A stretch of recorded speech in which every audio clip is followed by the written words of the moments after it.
To live in Australia, we must have surname and given name. But culturally, we don't have a surname in our country. When I was born, I have only one name. I don't have the surname. I have no idea. We don't have no idea with surname, the whole Burma and the whole Burma. When families arrive in the refugee camps, usually it's on the Thai-Burma border, they don't have any documentation.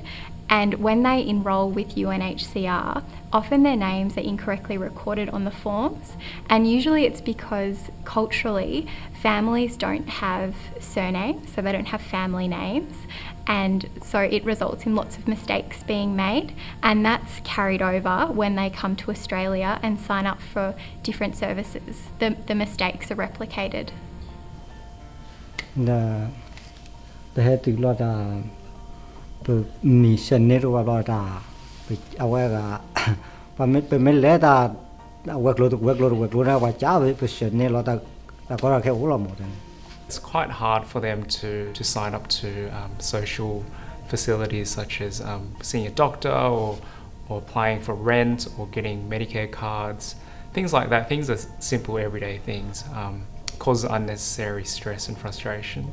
The problems are water, electricity, gas, Centrelink, school, and others. So it is made very hard for service provider or company or a hospital to understand what is the issues, what is the problem with this. Well, if you don't have a legally recognised name, it's very difficult. You wouldn't be able to fill in any forms for any services in Australia. Because the people from Burma are very, very small amount, but not large amount. So their voice cannot be heard from the department or from the people, from the decision maker. So the name issues has become very huge, and for the people from Burma. Kan matin khoi ka akam bom ko tu kan thailo cha ka wait that sina hin kan rakraya an mane an kam bom. Australia is a very systematic country. they live on the system, not to the. They do not desire anything by their heart. They desire by their brain. They desire everything by system. So very, very difficult to change this this system. For example, parentage. If you cannot prove that this child is your child and then you don't have a birth certificate, the system says that no, this is not acceptable. If you want to prove your parentage, you have to show their DNA check. Maybe DNA check is very high cost for the refugee people. So I want to, I have been, try to raise this issue for many years, since maybe 6 years ago. But our voice are very small and not so loud. Now the voice are louder and louder. The My Name project aims to assist refugees from Burma who live in the West to correct errors in the way that their names have been recorded across their documents.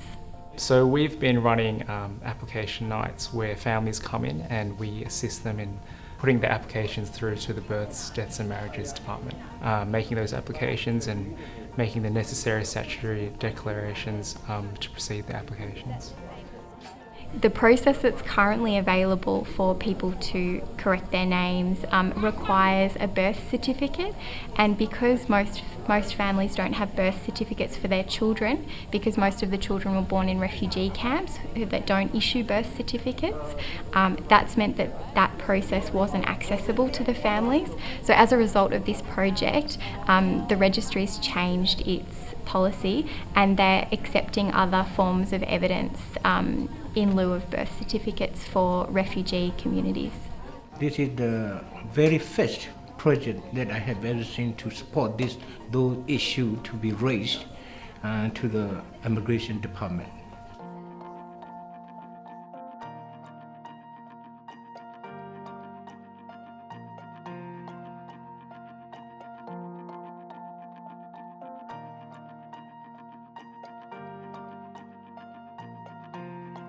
So it is a wonderful project, to help the community, because of in their own way they cannot be able to do this. We're dealing with this problem by assisting a group of families in bulk to try and create greater leverage with the organisations that we're lodging the applications with.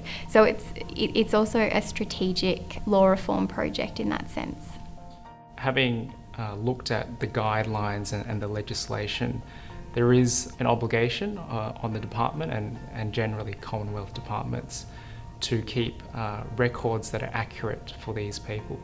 And although it's not a standard, it's not an orthodox procedure, the department has been willing to facilitate it with statutory declarations, for example, which have aided the process in this pilot program. So the My Name project at this stage has just been a pilot project, and we've been able to assist 20 families, but we'd love to be able to help more families.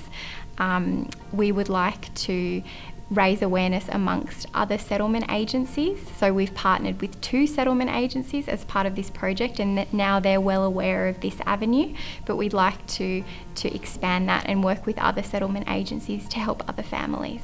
I think the My Name project is a really important project to the Burmese community. Coming into a new country where your identity is very important, and when the cultural differences are can be so prohibitive in forming a new life, it's definitely something that is of great importance, and we've been trying to help them settle in a new country. As refugees, they've had to leave their villages or the refugee camps with nothing, and they've come to Australia with their name. And when agencies and services here can't get their names correct, that's a big problem for them. So I want to appeal all decision makers to try to think about how to resolve this problem, and then let the people from Burma especially to amend their name and live as a real Australian who has given name and surname in the future. Le jane ba ko ne mi le shamari di kiplemo kay do total le mi ba ko ge shamari jo